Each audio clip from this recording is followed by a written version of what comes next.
This is a test of the Boundary Park alert system.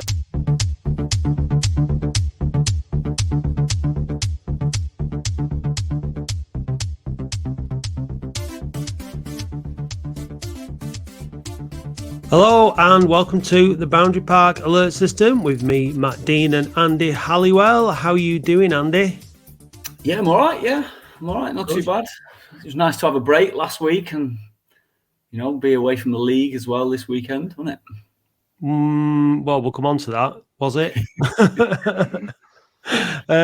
Lots to talk about basically from yesterday's game, but let's crack on with the fan guest, Andy. Do your thing, please. Okay.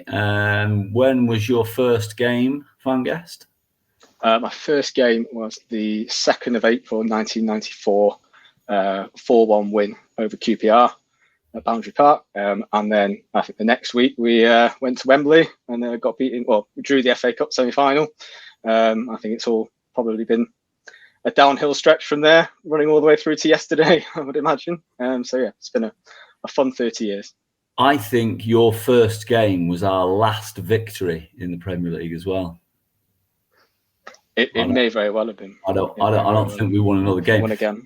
In the run up to that game, we'd gone about 10 unbeaten or something ridiculous and won 5 out of 10 or something, and then we didn't win another game after that. Sadly. Sorry. What is your who was your first favourite player then? I think my first favourite player that I really enjoyed watching, I can remember I enjoyed watching and used to love to go and watch, would have been Ayresy. But it was probably something less cool like Stuart Barlow. I think when I first started playing on the playground and stuff like that. So. Yeah.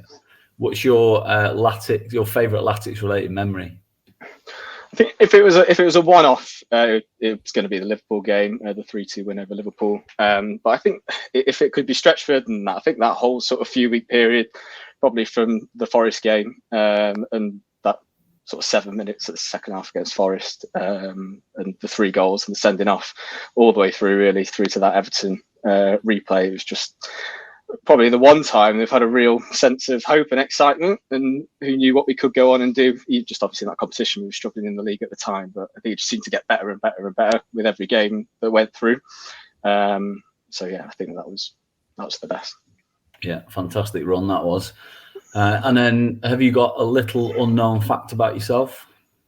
I was struggling to think of a little unknown fact. I think the oddity I had maybe supporting Latics was I once stood and watched the second round FA Cup draw with Lee Johnson whilst he was the manager. I think when they used to take the cup draw out on the road, and he was there and he was stood next to me, and there was this sort of odd thing where they're pulling the draws out, or pulling balls out of the hat, and when you're normally going, no, don't fancy that, and he was stood there doing the same thing next to us. Did you chat to him? Yeah. So he came in and had a chat. I think it was where we were on that run. I think we'd just beaten Rochdale, that sort of 3-0 win at Rochdale, and we were flying high in the league. So I stopped him to say hello, and he had a nice chat. Then he went off and did some media stuff. So I thought that would be the end of it. And then he came back over once the draw started and came and watched the draw with us. So yeah. Who did we get in the draw? Who did we get in the draw that time? I bet you can guess who we got in the draw without giving you any details of what year it was or what round Liverpool. It was. Doncaster. Yeah. Yeah. Good point. Yeah. So have we got Andy? Well, his name is Josh Stolberg, and he first appeared on the podcast as a fans only, and we've upgraded him to full podcast. Yeah, welcome to the podcast proper. Did I call it a podcast then? I think I did. Welcome to the podcast proper. Nice to have you on, Josh. Thanks for coming. Andy, you were trying hard to get somebody who was at the game yesterday in advance, or who was planning on going to the game. I think a lot of people had decided that they weren't planning on going. I tweeted yesterday that those who didn't go did miss some fast, dynamic football. Unfortunately, it was primarily from the Mickleover team. I think before we start, we'll let's drop in the interview that Mickey Mellon did with the club yesterday. and let's listen to it because I think it was quite telling, really. Just if you hadn't seen the game and you didn't know the results, listening to this will kind of sum up how he was feeling, and I think how pretty much everybody else who watched it was feeling. Mickey, through to the next round is the overriding emotion, one of relief as much as anything. I think all the credit must go to Mickleover, to be honest. We're disappointed, but that's no reflection on the way that they played. I'm really disappointed with the way that we performed, that's for sure. And understand that there's still, and I've always said that, an awful lot of work to be done here.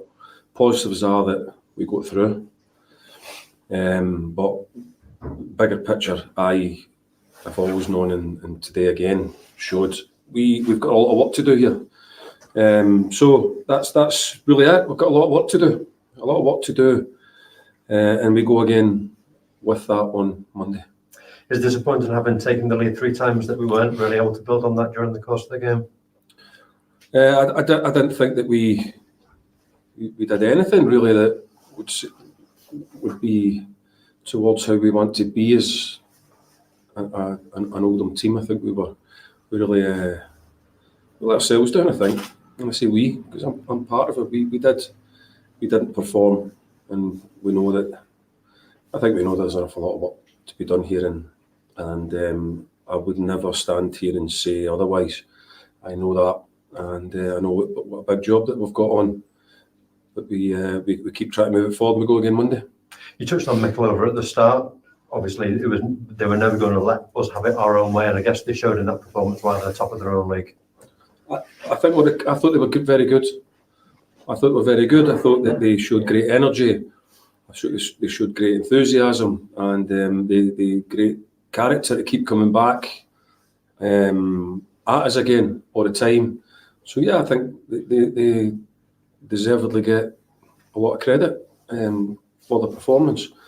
So I don't want to take anything away from them. But look at us. I think we know. I keep saying it. I know what a big job we've got on here to push this forward.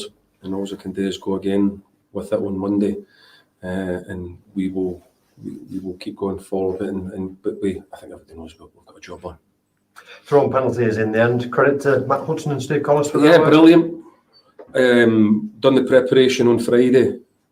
Spoke about if it did go to that. All credit to the guys for doing that. Steve, and 2 terrific saves. Got a brilliant goalkeeper. I made a mistake with that. I've got a really, really good goalkeeper. I've got a lot to be grateful for this evening. So yeah, I thought he's always been a really good for us. We don't have any problems with him. Kurt came off the bench at half time. Nice to see him get a goal. Yeah, scored a good goal. Always good to see people scoring goals. But I'll keep saying we've got a lot of work to do. We've got a lot of work to do. As you can tell, I'm pleased that we've gone through, but didn't really change my opinion on understanding the job that me and Gary and Paul have got on here. But we'll get it right. It'll take time. And just to finish off, we went through the couple of injuries that we got yesterday, but no Josh Lundstrom involved today. Has he got a knock? He's got a current knee problem that keeps rearing itself. So he's not trained all week. So no, he was never going to be available. Thanks for your time. All right, guys. So we don't always play the interviews that the club do, or sometimes we play an interview with Dave's there, but he's sunning himself in Barbados, the lucky sod. So he couldn't. He had no choice but not be there yesterday, which is lucky for him. Josh, you were there yesterday. What do you make of Mickey Mellon's assessment and his mood and everything else reflected on the game yesterday? Yeah, I think it's pretty much spot on. I think it's the main thing that you'd say about Mellon since he's come in, as irrespective of anything about the performances, is that he seems to see what we see. It was just awful. It was awful yesterday. Mickleover looked far more energetic. I think that's what he said. They had a lot more energy. It looked very difficult. It looked very pedestrian when we had, on the rare occasions, really seen that it felt that we had the ball. They had a lot more movement. they went through us almost at will. It was at times very similar to sort of the worst patches of the Ebbsfleet game. I think it was hard to sort of to come up with too many positives, and so we kept going. You know, 3 times we took the lead. Each time we got pegged back. Each time it looked like we were realistically going to get pegged back. When we went 3-2 up, I remember thinking, if we get through this to 3-3, it's just going to be because they've run out of time. It's not a professional performance. It was chaotic, and we were lucky to get through. That's the positive, is that we got through, and that's the job at the end of the day. But we can all see where we're lacking. We all know that there's a problem with the midfield, and it's frustrating, because it's going to take time, I think, to improve that and to bring in the right players. And I think that seems to be the point that he's at. When you read between the lines, he doesn't say it as explicitly as maybe David Unsworth might have done, but he needs bodies. I think to turn it around and to give that defence a bit of protection. Yesterday, when Mickleover were coming up for a corners in the first half at the Rochdale Road end, what struck me was how young they were. You know, they look like a very, very young side, and their energy would reflect that. You know, but what they're up against there is they're up against players that have played in League One, that have captained sides to championships in the National League, up against senior professional players, a squad assembled at a cost far, far superior to them, and they were the better team, and they were much better organised. They cut through us at will when they wanted to get forward, like Ebbsfleet did. Like you said, through the midfield, Gardner and Sheridan as the central midfield partnership with Stead did not work at all. Like, it was, I thought with the lineup we were playing 3-5-2. I think that was what I expected it to be. We didn't. We played 4-4-2 with Hope out on the left and Green out on the right.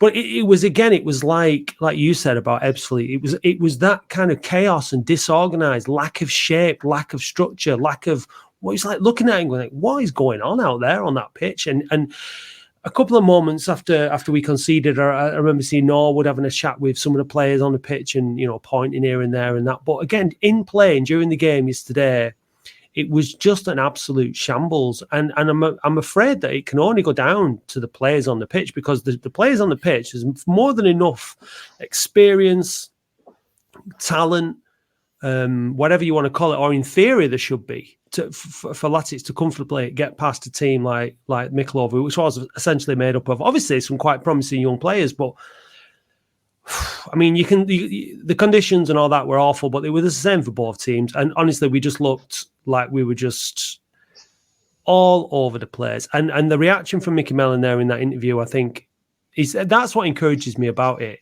is that there is no there's no hiding place for anybody. He's not coming out there and trying to excuse anything or say it any other way than how it is. He said repeatedly in that interview there is a lot of work to do, and that means either with the players that are there already or for him and his team to assemble a squad that is actually good enough to do what everybody hopes to do, and that is to get promoted. I mean, we spoke about it on the podcast, Andy, about like how we're not ready to go up. As a squad, we're not ready to go. If we got into the playoffs and somehow got up, then that would be fantastic. Don't get me wrong. Because we need the money. Like, that would be an amazing for the club. And but there still would be a hell of a lot of work that has to happen to keep us in that division next season, based on what we have at the moment. We are really struggling to string any kind of run together. I made before I bring you in there, Andy, I made a little list of the games where I think we've actually performed decent this season, and I think it's the Aldershot home game, Oxford and York, Rochdale, Woking and Barnet. I don't think we've played well in any. I mean, and we played. Aldershot were bobbins on the day. Oxford were bobbins on the day. York were, we obviously they're not the only games that we've won, but they're the ones where we actually looked, like we were playing all right. And apart from that, it's just been pretty turgid, hasn't it, Andy? Yeah. And a lot of those games are before Mickey Mellon as well, aren't they? And I saw a few people sort of questioning Mickey Mellon yesterday on the brief foray into social media that I had when I was checking the score. I basically opted out yesterday. I took my kids and my wife to the cinema to watch a kids' film and just check the score towards the end of the game. And then just rolled my eyes when I saw it had gone to penalties. I'll give you. I was because it's not everyone's on social media. My mum, dad, they do check Twitter sometimes, but they've gone up to Scotland this weekend. So my running thing through the game was 1-0 Fondop, 1-1 Bobbins, 2-1 Willoughby, 2-2 Shite, 3-2 Hope handball, 3-3 Pens, 1. That was it, and it was very much matter of fact. Is that there was nothing else to go into. I was hoping that Willoughby was going to score a hat trick when he came after he scored that one, so I could use my holy Willoughby. But I can't use that just because he scores. We'll have to wait until he actually wins the game for that one. The Hope goal was handball. Like he was right in front of us in the Rochester Road, and it just came in and hit his hand and went in. But it all happened so quickly, and I don't think obviously the linesman saw it. In fact, I don't think anyone saw it on the field. It was like because we were right behind the goal, you could see it. But it was literally just kind of going through 1-0, 1-0. It was terrible. It was terrible. Well, I'm talking, when I'm talking to people generally about what's going on, I get the impression that you just played with that Mickey Mellon interview there. He's been very he remains very calm in his interviews. He doesn't really show an enormous amount of emotion, but in the way he communicates, you can tell what he's feeling about it. And I thought the phone in the week with Mike Fondop was brilliant. What a lovely couple they are, aren't they? Yeah, really nice. Yeah. But it's interesting to hear Mike Fondop say after the Ebbsfleet game that he weren't happy. I bet he gave him a rollicking, and they probably got the same here today. But I'm hearing that Mickey Mellon is quite cutthroat with it, and if you can't do what he asks you to do, the role that you're playing that team, you basically get 3 strikes and you're done. And the other rumour that's circulating now is that he's told 6 players that they need to find new clubs. And it's only a rumour, there's nothing confirmed. But those players, I believe them to be Kieran Freeman, Liam Hogan, Dan Gardner, Devon Green. We already know about Joe Nuttall. And I'm missing one. Well, look, Green started yesterday. He came off injured. Hogan started, but he played him at right back, didn't he, Josh? Which was again not. But I mean, to be fair, I don't want to single any of those players. Yeah. Mark Shelton. Shelton, oh yeah. And most of us thought imagined he'd already gone, maybe, because he's not been featuring, has he? But fair enough. But I mean, like the midfield yesterday, like you rightly mentioned, Josh, no Lundstrom, and I think we missed him, to be fair. But like it was just powder puff. They went through as no problem whatsoever. But you mentioned some names there. It would be unfair to single them out based on yesterday's performance, because pretty much anyone out of that 11 yesterday, based on that performance, if you had it down to one game, could be gone, because as a collective and as a team, it was rubbish. And I think, like you mentioned, the interview with Fondop and stuff like that, and the chat we had with him, and with Alex Reid and on the phone in, and the people, it seems to me like there's a really good group of people there. First of all, as characters, human beings, these lads that are there, and that's great. They all seem. It seems like it's a happy camp. It's a together camp. They've got a new manager who's coming in now, and he's got to do his thing. But it seems like they're a good bunch, and they work hard and all that kind of stuff. And that's what that's what all you can expect them to do. But what seems to be that when it comes down to delivering it, the results and the performances on the pitch, they can't seem to do it on a consistent basis. And ultimately, that's down to them. And there's not really much that anyone can do about it, really, is it, Josh? I mean, what do you think? I mean, that's when Green went off injured yesterday. I thought at that point we were getting overrun through the midfield. On the face of it, it looked like a strange substitution to bring Hobson on for Green. But what that did is it put McGarry, as I think he's now McGarry, into midfield with Sheeran. So you think, well, at least we've got two battlers that are in there. That's going to stop them from running through the middle. And it did absolutely nothing. They just kept coming right through. And at some point, you've got to go, well, the manager can make the best of what he's got. He can see that there's a problem in the middle of the pitch and that we're getting overrun, and he can put bodies in the middle in order to try and fix it. But if tackles aren't going to get put in and the heads are going to drop, there was, after the first goal went in, and he's saying about players looking around, and Norwood gives him a bit of a G up from time to time. And he does seem to do that, to be fair. I think some of the criticism that he gets, it seems to be him that looks around and tells people to keep their heads up. Generally, the heads go down when the goal goes in.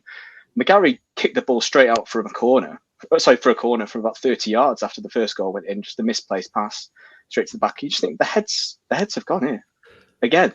And the body language, Josh, the body language was awful yesterday, wasn't it? Like, looking at you, they didn't look. I mean, when you're a team that had last week's game cancelled, right? So as a professional footballer, you've not had a game for 2 weeks, right? So you should be itching to get out there and play football, first and foremost. Get out there. All right, it's a small crowd. I'll come on to that in a minute, but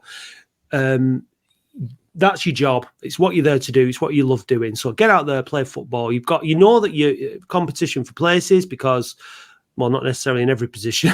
Matt Kitchie doesn't really have much work to worry about, and seemingly neither does Hudson. But like on the whole, there's competition for places, and it's a case of going out there. And as a professional, when you put up against a bunch of kids from some league lower down in Derby, you do your job. You go out there like Wimbledon did against Ramsgate the other night on BBC in the FA Cup second round.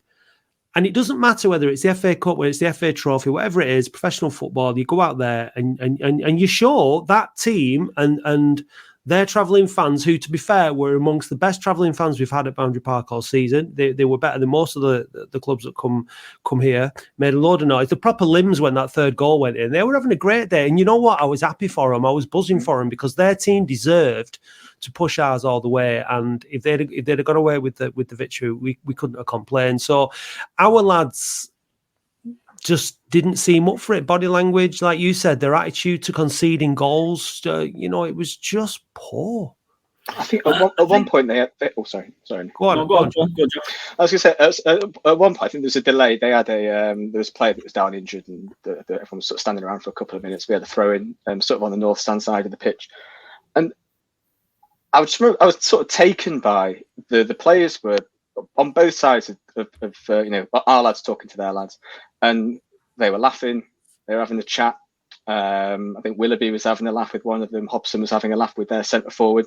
It was almost odd because you wouldn't, in a league game, obviously they'll sometimes chat to each other, but they all just look like they were having a great time. And I thought, we're struggling here against Mickleover, and it's fine. I've got no problem with the players going out and enjoying themselves and wanting to be happy when they're playing. But it did feel, I think, that point that you made, Matt, about sort of being professional and them having, they were playing up Mickleover. They were playing up biggest game you'd assume of most of their careers. The fans were having a great day out watching a team that normally aren't playing a proper quote unquote stadium. And it did feel like that lack of professionalism yesterday and that sort of chaos, which is what's most frustrating. And it's what's felt frustrating in the games against Fylde and against Ebbsfleet, where we've engineered ourselves into a decent position in the table. And yet when they need to just sort of get themselves over the line, they can't do it and they don't turn up. And that does ultimately come down to the players, because it's happened under consecutive managers. It can't always be the manager. It has to come down to the people on the pitch. Yeah, no, I totally agree. It's entirely down to recruitment, and really now we've had enough time this season to have assessed it. The combination of David Unsworth and Steve Thompson have failed really to have put together the right balance of squad with people with the right. They've recruited nice lads maybe, but not always with the right attitude or with that will to win. Even if some of them have got some skill, but they don't apply it all the time. Like the likes of Devine Green, who we think is in one of that six. Been given an opportunity yesterday. I don't know how he played yesterday, but he doesn't. He's not committed enough, is he? And so I think it's going to be a lot of change. The interesting thing is, you're talking about a sort of attitude. You do wonder if Mickey Mellon has sort of said to six of them, "Look, I don't see a future for you here."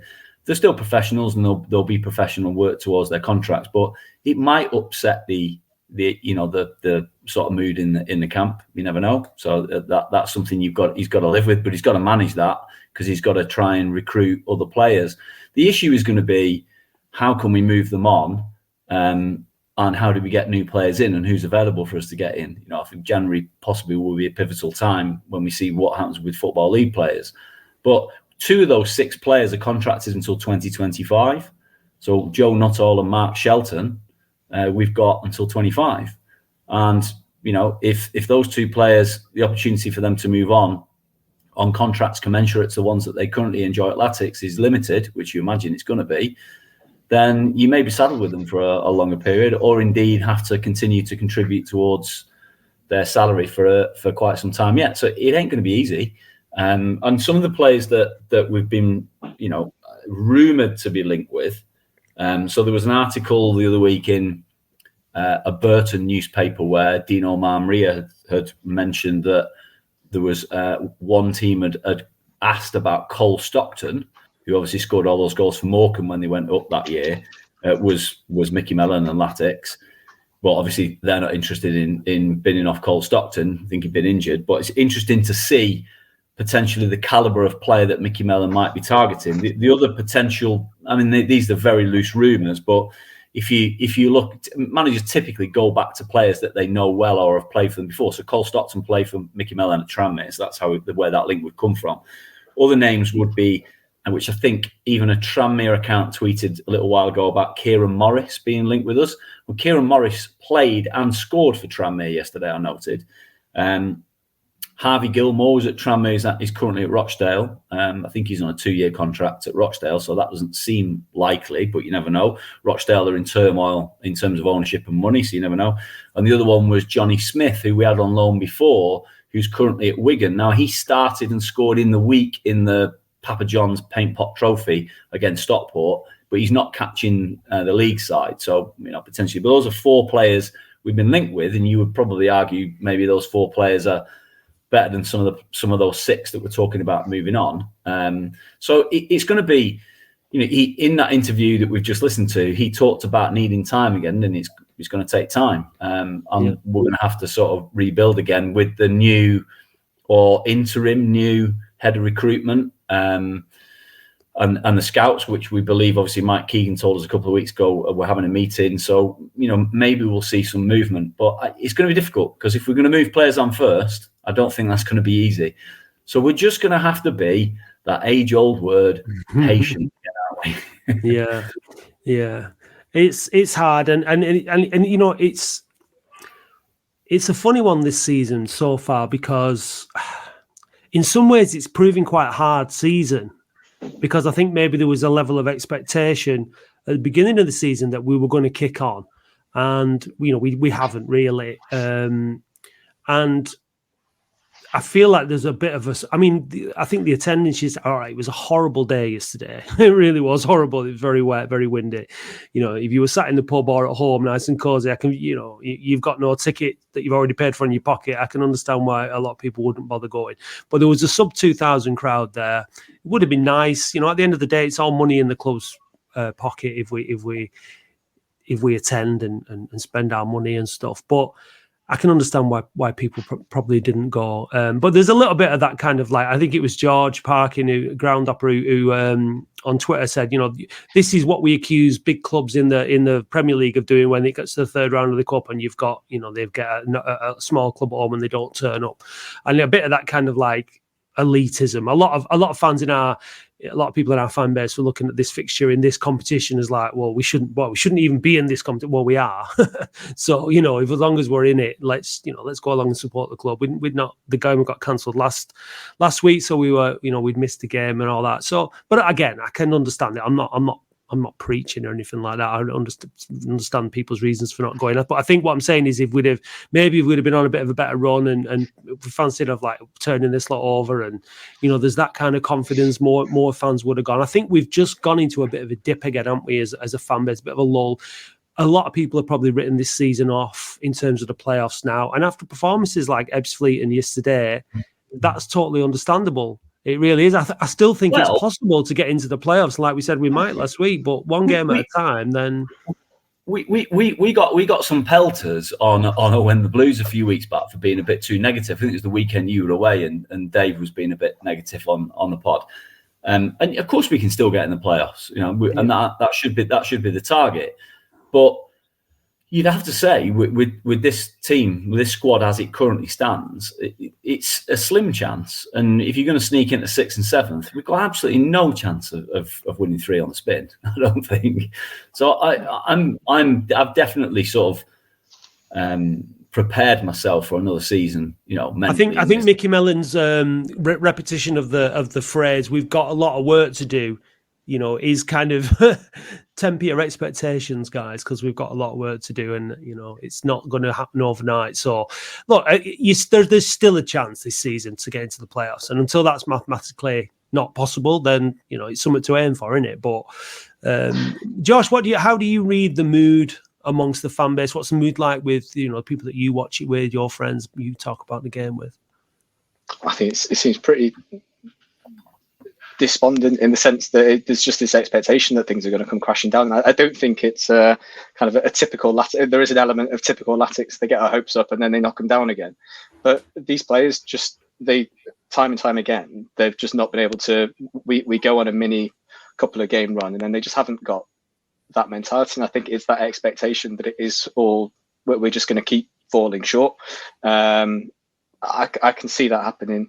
I can see us getting a result at Solihull. It wouldn't surprise me. Obviously we seem a little bit more comfortable away from home, where teams aren't coming out. They're not sitting in. We don't have to sort of break them down. We might go and beat Solihull. We might do well against Gateshead because I don't think they're going to come and park the bus if they're carrying on playing like they did under Williamson. I don't know how they're playing, obviously since they lost the manager.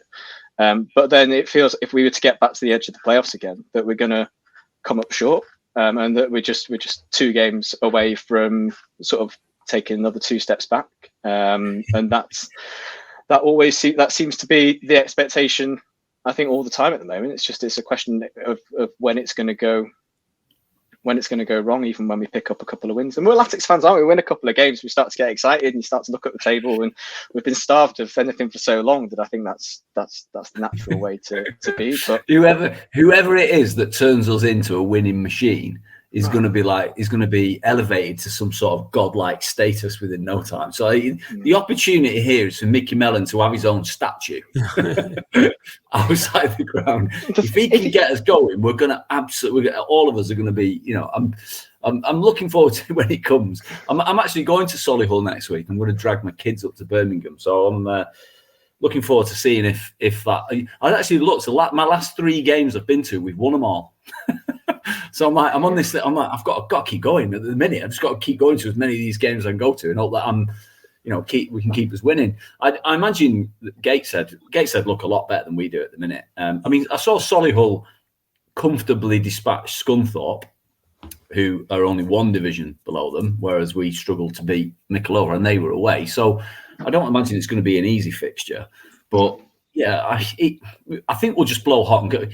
This squad looks like it's the type that will blow hot and cold. So you'll get a 4-1 win at Barnet one week, and then you'll get turned over against Ebbsfleet the week after, and that's just the way it's going to be until we start to get some players in there. I think, as Mellon said recently, where you can guarantee a base level of performance, which is greater than a 5 out of 10, which is what some of them turn out far too often or less. And that's just the way it's going to be. The problem. As I said, the problem of this in the National League, as far as when I look at it, is that because it's so difficult to go up, I don't think that a baseline of 5, 10, 6, 10, 7 out of 10 probably is good enough as a baseline.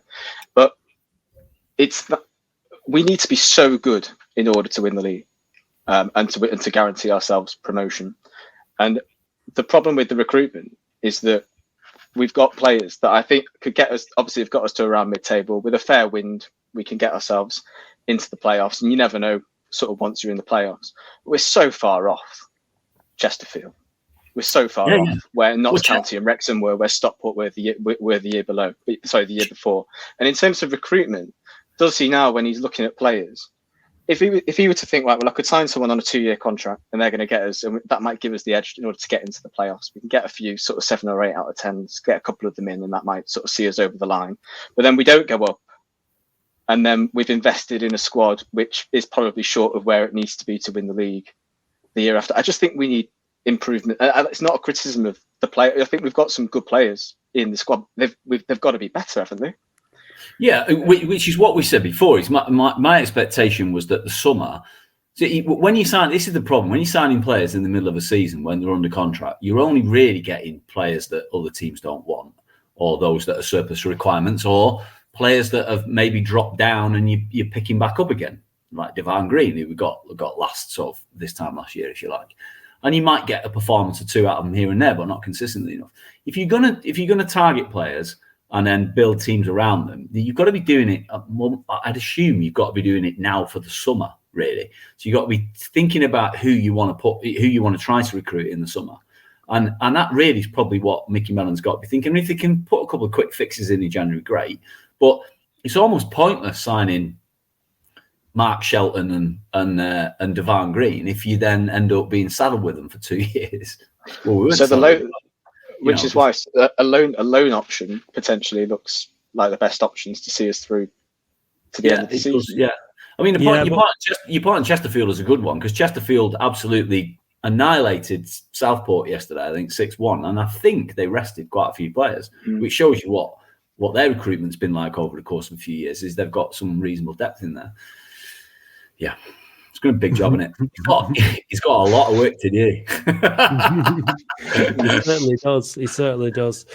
Andy, you had a listen to a former Latics manager who has since gone on to enjoy promotions. Tell us a little bit about what we're going to listen to next. Well, to be honest with you, I actually because it's the end of the year. It's awards ceremony season, isn't it? So we obviously went to we don't really talked about the football content awards other than to say that we didn't win because we didn't win. Yeah, so if we wouldn't have shut up about it if we hadn't done.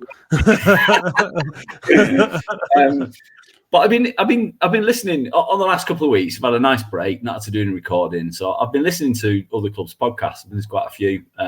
So actually, the Bees pod, which is the Barnet pod that won the Football Content Awards non-league category, which we were in. How often do you think they record and publish? You know? Well, presumably it's out every Monday morning at like 5 a.m. like ours is, to feed the desire of the hungry fans. Or maybe even twice weekly with a phone in there, something like that. That level of commitment. Exactly. No, once a month, my friend, is how much they publish. So they're not a Busy Bees podcast then, are they? But you're like, how is that one? So I listened to it. I thought this had better be good, right? This had better be good. I better listen to stuff in here that is exceptional. That I think to myself, wow, I understand why they've won it.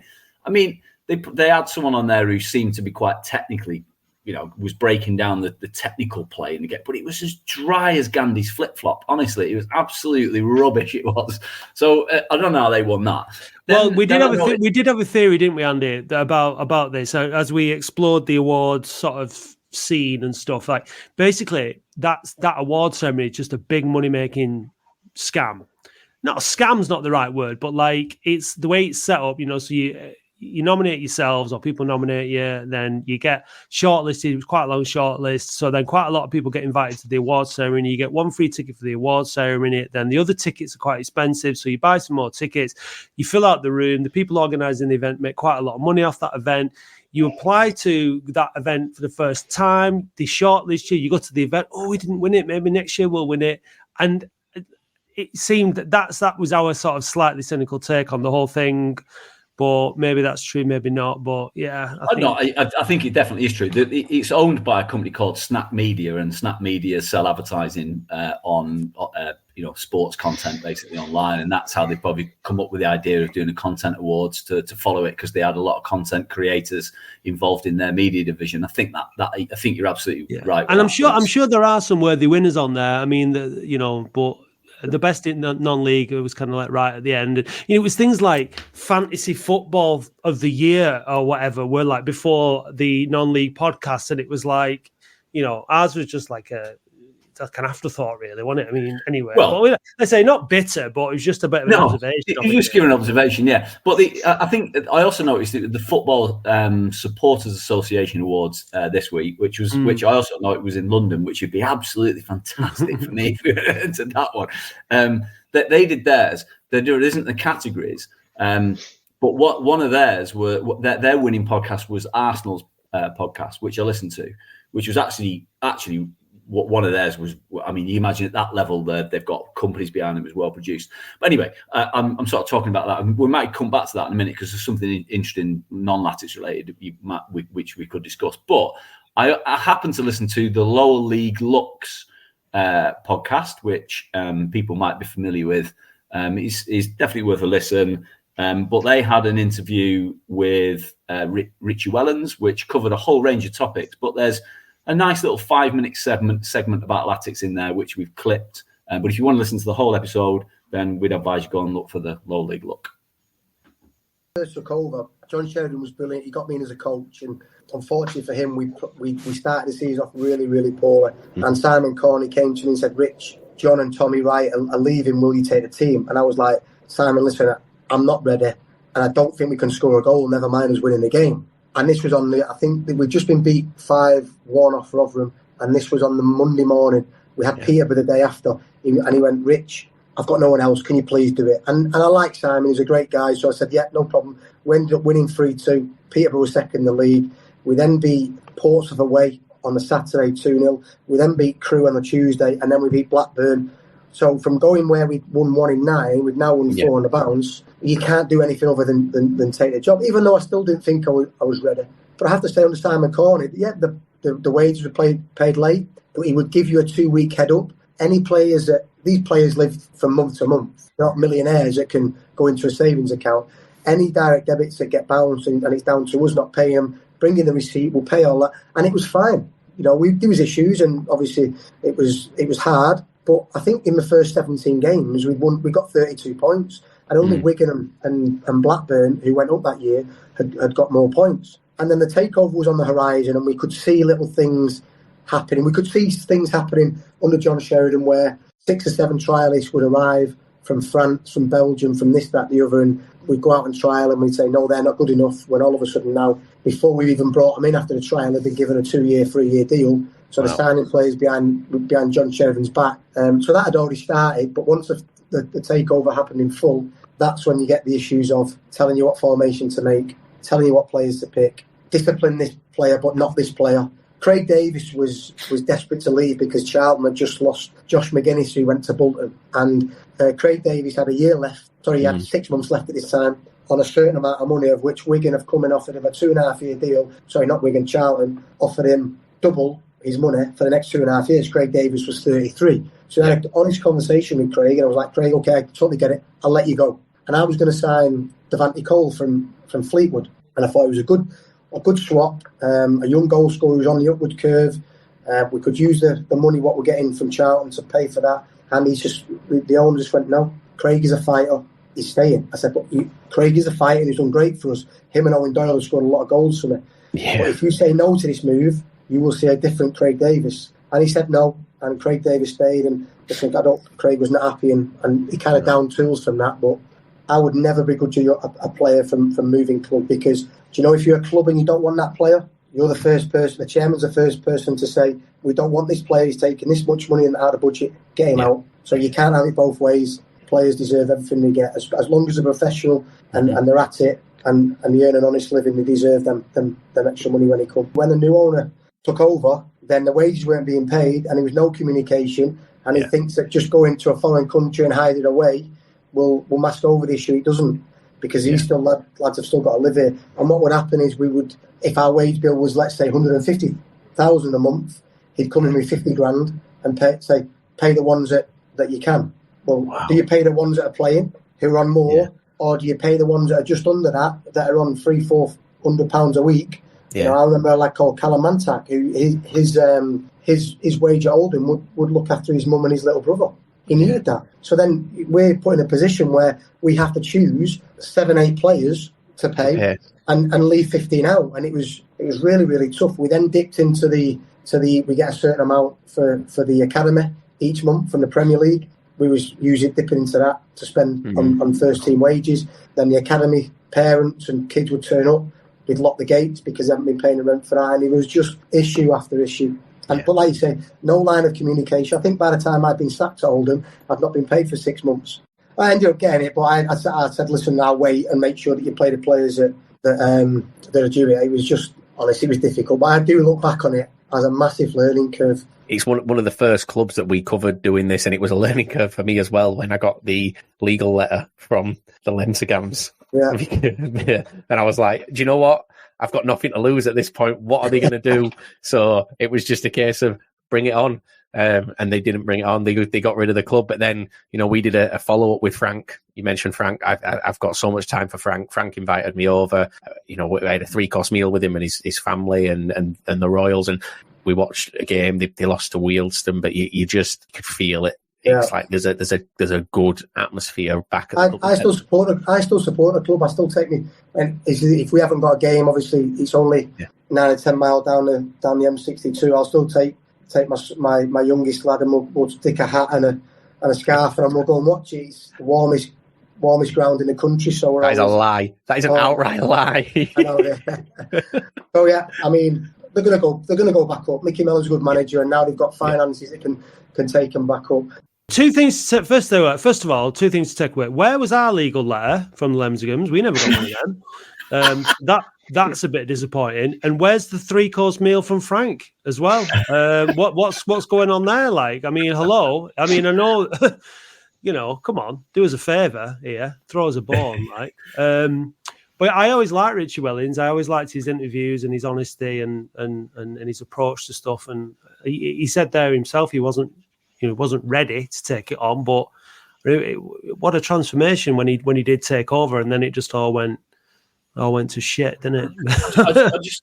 I just think listening to those things every now and again, I know we're going back there, but it always sort of makes me calmer when I listen to it, because I listen to it and I think to myself, thank God those days are gone.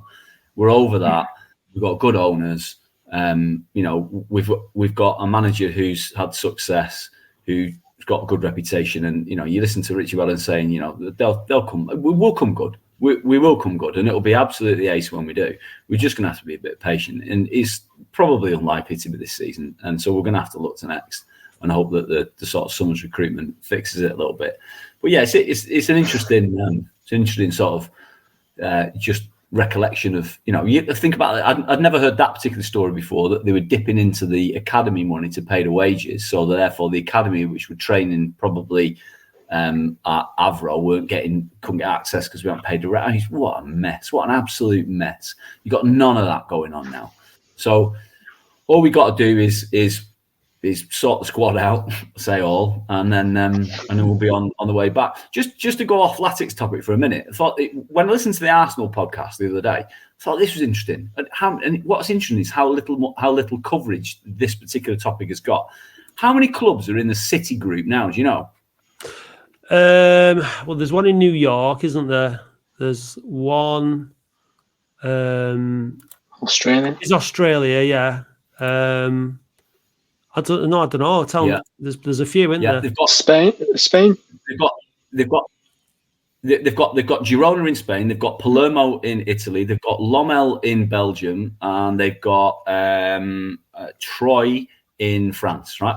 And then other clubs. So there's like 10 of them maybe in total. Yeah. And then of course you've got Jim Ratcliffe, who's trying to buy a minority stake in Man United at the moment, and he owns Nice. Now, what's really this was the topic of this Arsenal podcast. What I hadn't realised, and there's literally no column inches about it, certainly I've not seen anyway, is there has never been at this stage yet a conflict in a European tournament. But currently, Girona are second in La Liga, and I think Nice are second in Ligue 1. And they could qualify for the Champions League and potentially get drawn in the same group as City and United. What happens then? You just think it's so corrupt up there, isn't it? Because what happens when Girona play Man City in a Champions League game? What do the owners say? We want that one to win. It's just the whole competition is completely ruined, isn't it? And I know. And that's fine. Didn't Scholes have to sell his stake in Salford, or he had to give it up when he came to manage us? Was that was the thing, wasn't it? So that was really the only reason he came, lasted for a month and then went, was because he was dying to get rid of his stake in Salford. Clearly, that makes a lot more sense, actually, doesn't it, than what actually happened? So yeah. Anyway, let's not get into the state of the game up there, Andy. We haven't got time for all that. But yeah, you're right. And well, we'll see, won't we, what happens with City and the fair play thing and all that stuff. Everton have made a good fist of it's galvanised them a bit, hasn't it? They've had some good results since they got deducted their points in the same way that Southend did. But yeah, it's a mess. But look, the main competition that people are interested in is Latics Mind. That's top number one. It's proven. Yeah. And you know what? We've actually got new Latics Mind music. Okay.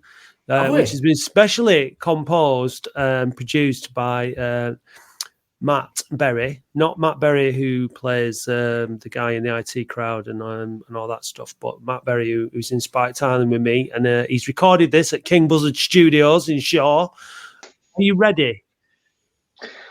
Sure. Are you ready, Andy? Yeah, I'm ready. Yeah. Okay, well, go then.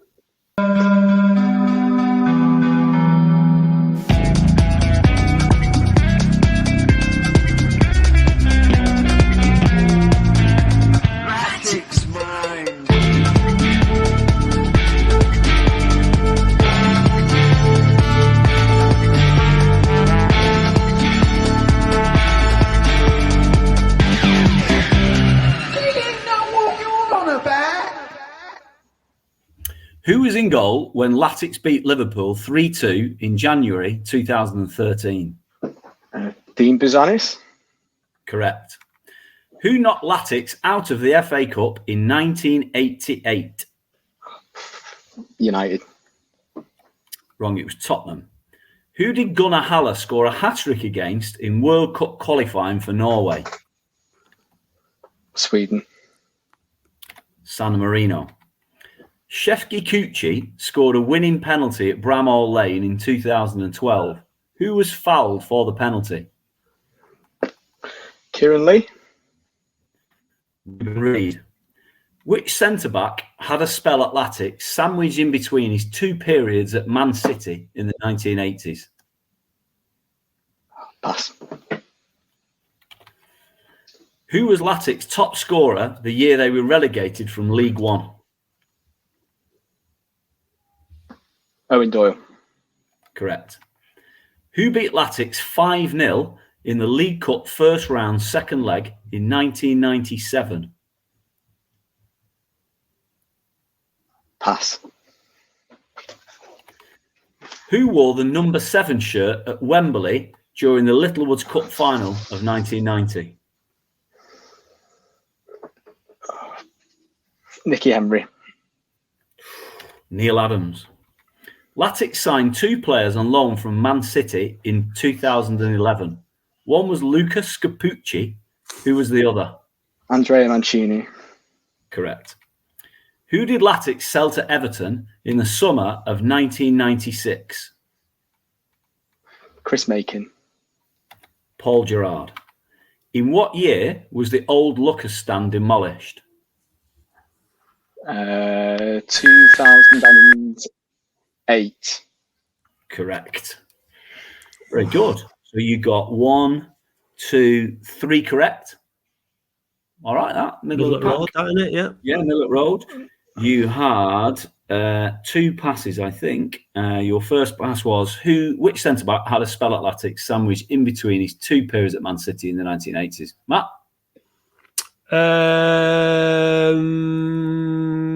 Don't know. Kenny Clements. And who beat Latics 5-0 in the League Cup first round second leg in 1997? Don't know. Grimsby Town.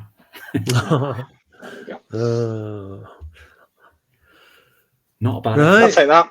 Yeah, no, it's all right, that, mate. Yeah, that's all right. Yeah. It's not bad. did you? For something I forgot to mention earlier about Mickleover. Do you know the player who scored 2 goals for him yesterday was called Stuart Bevan? Right. I think it's the same Stuart Bevan. Fairly sure it is. I think he's about 39. Did he look old? Couldn't really tell through the rain. Yeah. Stuart Bevan, I'm fairly certain it's the same one. We tried to sign him when Paul Dickov was manager. We were in League One and he played for Wickham in League Two. And we tried to sign him because at that time I had a few conversations with Paul Dickov, but we got blown out of the water because Preston North End signed him. I think, right. And they had 1 or 2 players with some decent league experience. So he played as high as the Championship.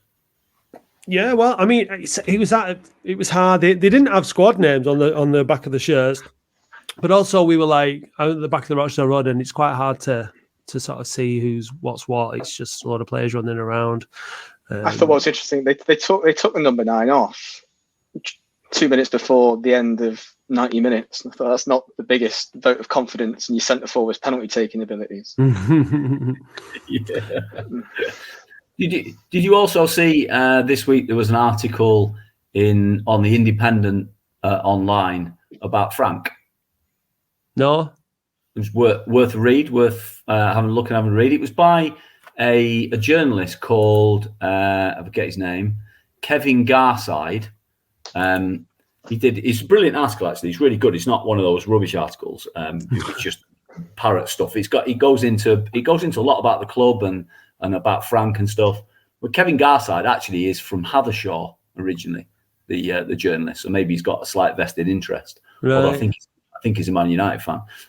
But it was all about Frank setting off. I think he's not set off yet, has he? But he's setting off this week coming on his voyage. So Godspeed to Frank. Let's hope he has a safe journey. Safe journey over, and I think. If people can donate money to the great cause. I think the Wrexham owners have donated a decent chunk of money, which is great to see. So he's obviously raising some good cash. Should be good, won't it? Yeah, absolutely. Fair play to him. He's obviously a nutter. He's done it once and he's trying to do it again. So he chuck some cash his way. Because it's, I mean, if you've safely done that once, I think you say, oh, I've done that, but he's doing it again and he's going to be beating his own world record. So yeah, fair play to him. And when you get back, Frank, where's that 3-course meal that you gave that the lower league look guy? Right. Well, listen, we'll wrap it up. We're going to get in at an hour. Lovely. All done. Josh, thanks for joining us, mate. Thank you for having me. It's a pleasure.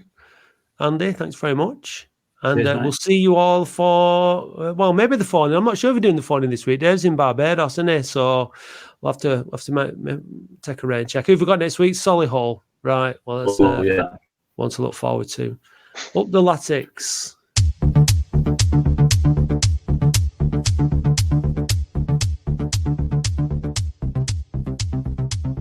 Thank you for listening to the Boundary Park Alert System, a QPod production hosted and produced weekly by Matt Dean, Andy Halliwell and Dave Bradley. QPod is Oldham's only dedicated podcast production company, and if you'd like to learn more about how podcasting can help take your brand to the next level, visit kupod.co.uk. A huge thank you goes to all those people who subscribe to the podcast on Spotify. We really appreciate you all. Please visit oafcpodcast.co.uk and click Be a Supporter or find the link in the show notes if you'd like to help us fund the show. It's only $2.99 per month to subscribe, but if you'd rather make a one-off donation, please visit buymeacoffee.com/OAFC podcast or click the link on our website. Don't miss the Latics football phone-in every Wednesday live from 8:30pm. Please visit youtube.com/@OAFC podcast and do hit subscribe while you are there. You can also follow and interact with us on Facebook, Twitter, Instagram and TikTok @OAFC podcast. Big thanks go to Eileen Finnegan for writing our excellent weekly blog, which we encourage you to read on our website every Saturday morning, and also to Paul Prendergast for providing us with all the Latics Mind questions. The title music for the show is by Manchester DJ and producer Starion, and for more information visit bandcamp.com/Red Laser Records. If you'd like to be a guest or contribute to the show, we would love to hear from you. Until then, see you next time.